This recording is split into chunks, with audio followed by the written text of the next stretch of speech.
Look at Anakin the saltwater crocodile. He is becoming a beast. Look how beautiful he is.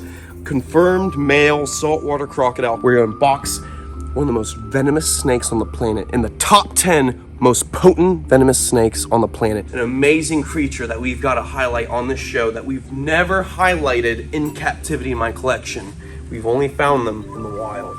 Their venom is so potent neurotoxin that people have said that when they've been bitten, it's almost like a hallucinogenic trip. It's like they're astro projecting. They can't even fathom what's happening to them.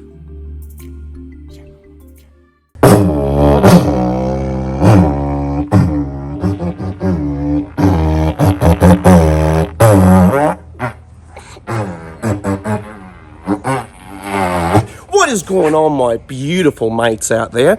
As you can tell, it's an Aussie themed episode, just playing me didgeridoo. It's a way the Aboriginals connect into the dream time.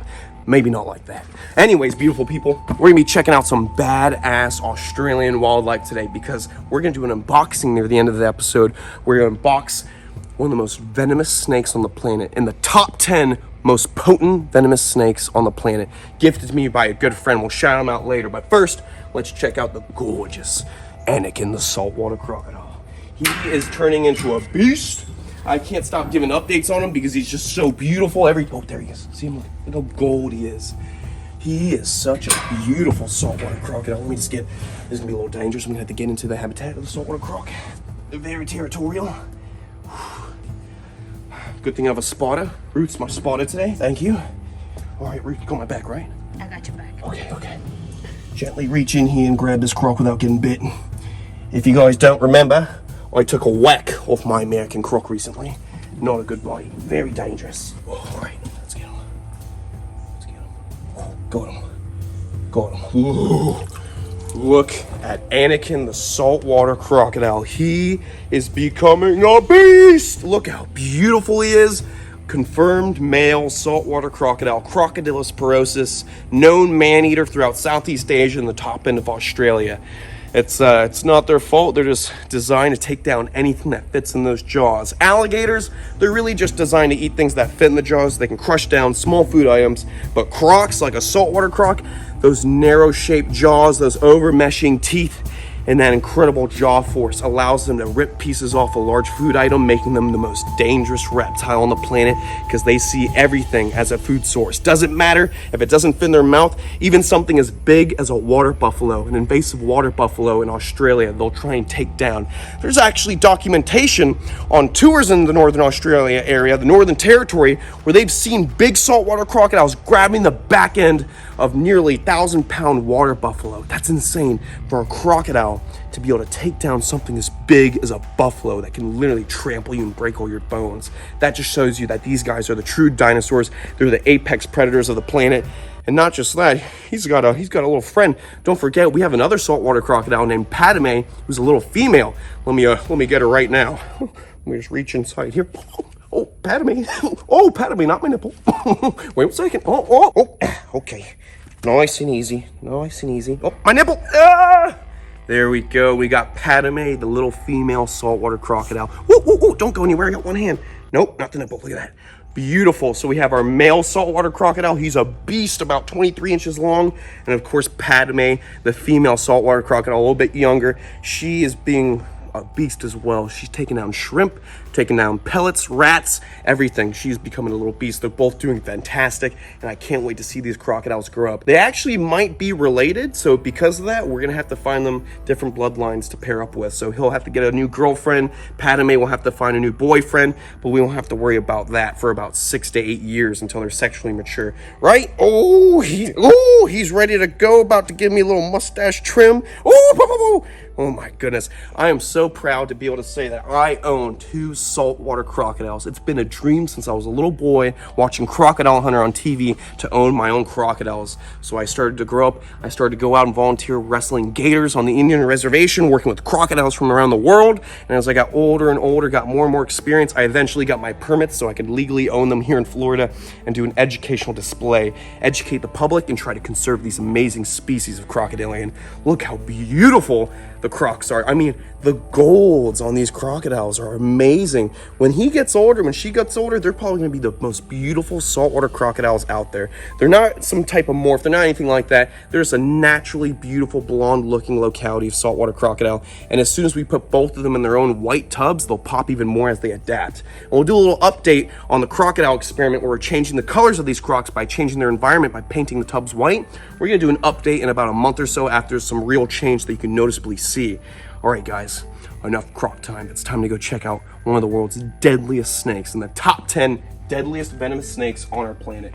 All right, let's release him without turning him into a little snack. If you guys are wondering, the bite that I got from Ziggy, it's starting to heal up real good. The biggest gash right there still pusses up a little bit. It's not infected. It's just, this is a real awkward area. If I make a fist or if I hit my hand on something, it just busts right back open. Probably should have used 2 staples or a few stitches, but you know what? I'm good to go. I was an EMT about a year ago, so I got plenty of training how to put a Band-Aid on. You didn't even put a Band-Aid on it. Shut up! I have the certification, not you. Shh. You're an amateur. All right, guys, let me just lock this up. We have this on top of the cage now, not because I'm worried about him jumping out. He's too small for that. It's because Barra, my big bear dog, keeps jumping in here and trying to mess with my crocodile. So now we have this big bull panel on top to keep her out. And I think it's time we go put Padme back so we can go see one of the deadliest snakes on the planet. I almost said it. I gotta keep myself from saying it. All right, It's give you a hint. It's one of the only... Stop! What am I doing?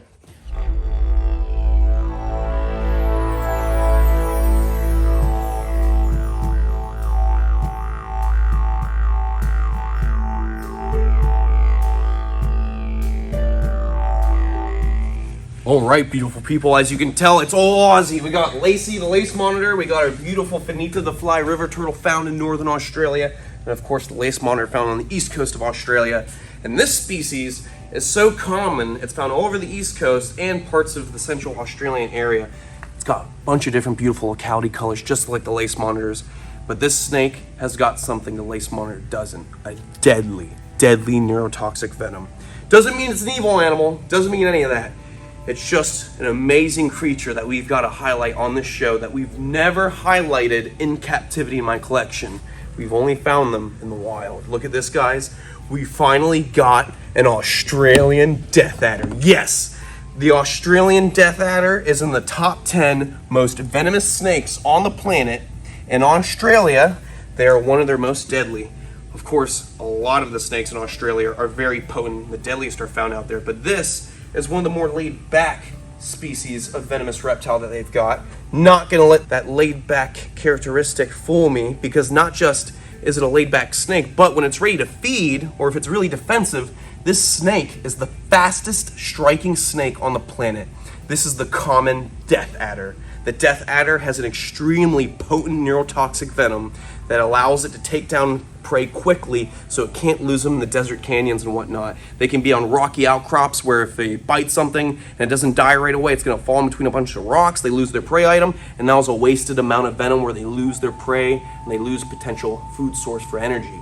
So they have to have an extremely potent neurotoxic venom to take down their prey efficiently. These snakes have one of the longest fangs of any venomous reptile in Australia. And what's so funny about this species is if you look at it, you listen to its name, adder, you would think that this snake would be a viper, but it's not. It looks so much like a viper. It has viper characteristics, fat body, fat little triangular shaped head, but in reality, this is in the same family as Elapidae. Elapidae is the biggest family of snakes in Australia. There are more front fixed fang snakes that are venomous in Australia than any other group of snakes in Oz. So that's why Australia is the land of the venomous snakes. It is such a beautiful species of snake. I had the pleasure of finding not this species, but I found the Pillbar death adder and the desert death adder. Check out these clips. Guys, look at this. Look at this. Look, Pilbar death adder. This is the second one within 10 minutes. That is awesome. This is the largest death adder we've seen so far on the trip. Look how beautiful this snake is. And you can actually see perfectly on that tail, that little lure. See that white tip right there? To mimic a little grub so they can lure in a gecko or a skink and make an easy meal of it. Guys, Pilbara death adder, look at this. That is insane. We got another Death Adder species. We got Desert Death Adder, and now we have the Pilbara. Look at this. Look at that. Pilbara Death Adder. A small one, but man, one bite and you're dead.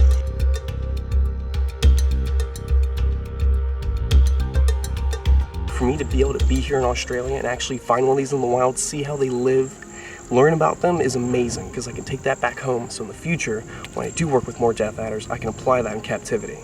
This is such an awesome species. And what's really interesting is they don't really eat many mammals. They're actually more of a lizard hunter, geckos. That's what their preferred diet is. That's mainly what you're gonna find out here. So as you can see, I might be young, but I've had quite the life the past couple years before COVID got crazy on me. I was able to go to Australia with Ricky Mack at the Outback, find desert Death Adders crossing the desert roads, and as well as find the beautiful Pilbara Death Adder, which has a very red tone to its coloration, just like this common Death Adder. Common Death Adders come in a bunch of different colorations, but this has to take the cake, the nice red rock, beautiful coloration. And these snakes are ambush predators. So they're short, fat-bodied snakes. They're not fast, quick-moving like their other family members of the Elapidae family, like your taipans, your brown snakes, these fast-moving snakes that are very visual and will pursue their prey, run them down and bite them, whereas the Death Adder is completely an ambush predator that will wait up for a whole month just for a lizard to walk by. And how does he convince these lizards to get so close to him? How does he get these food items to get so intrigued to get close to this deadly snake? Well, he relies on his camouflage, but also, similar to the North American water moccasin when they're young, they have a very interesting colored tail. Look at that. A little lure on the tip of that tail, and it stays brightly colored their whole entire life. And this kind of looks like a little grub or a little lizard. So what happens is these guys will sit motionless, but they'll put that tail right around their face, and they'll start wiggling that tail until a skink comes over to bite down on the tail.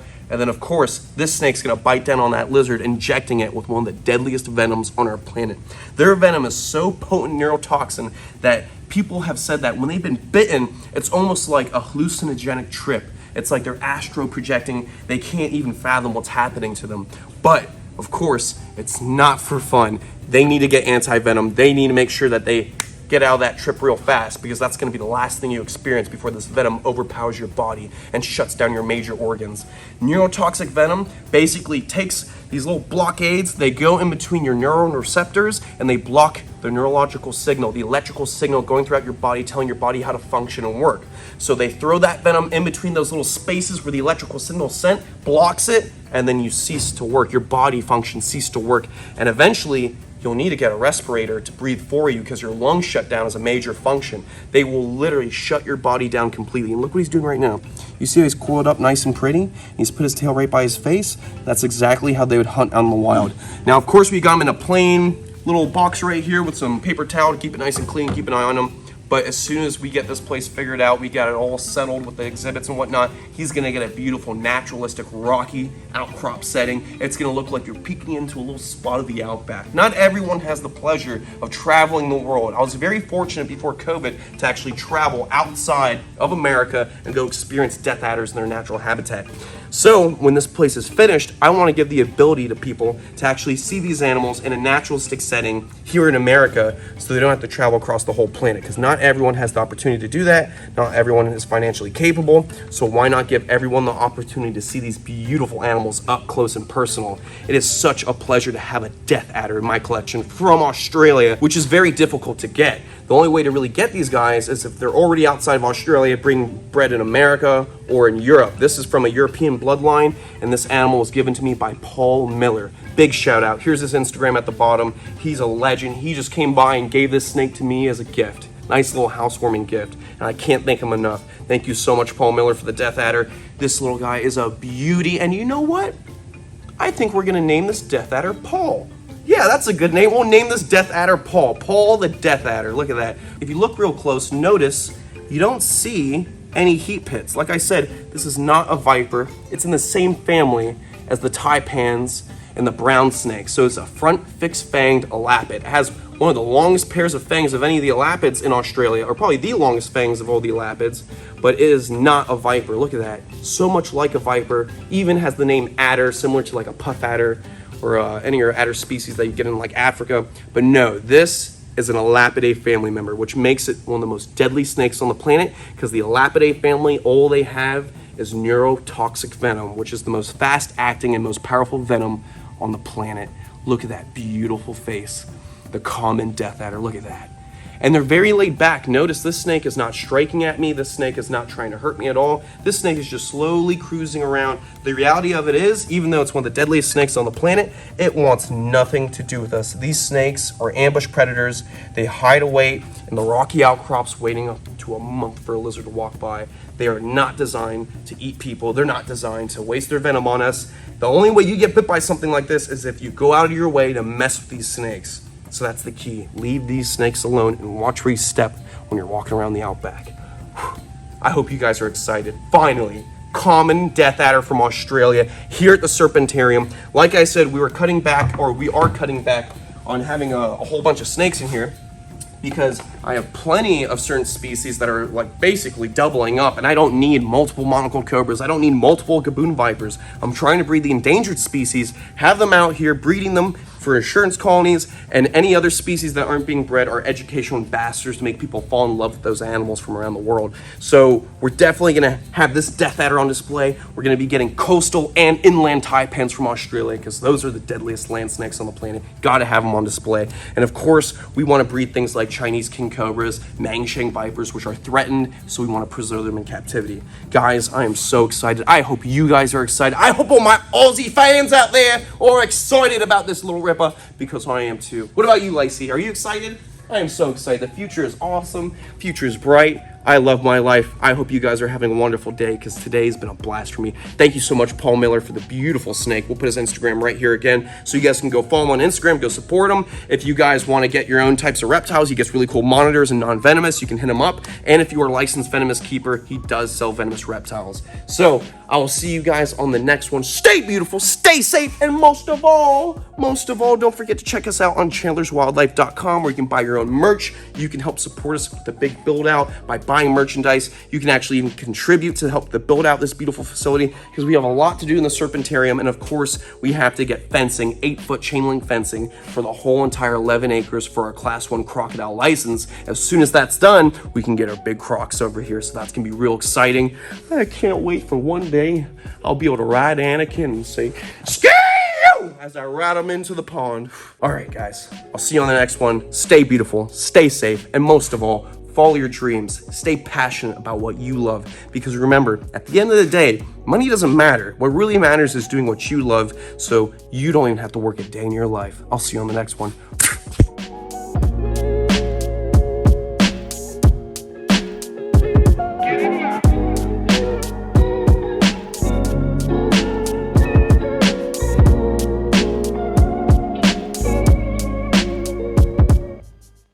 All right, I'll give you a hint. It's one of the only... Stop! What am I doing?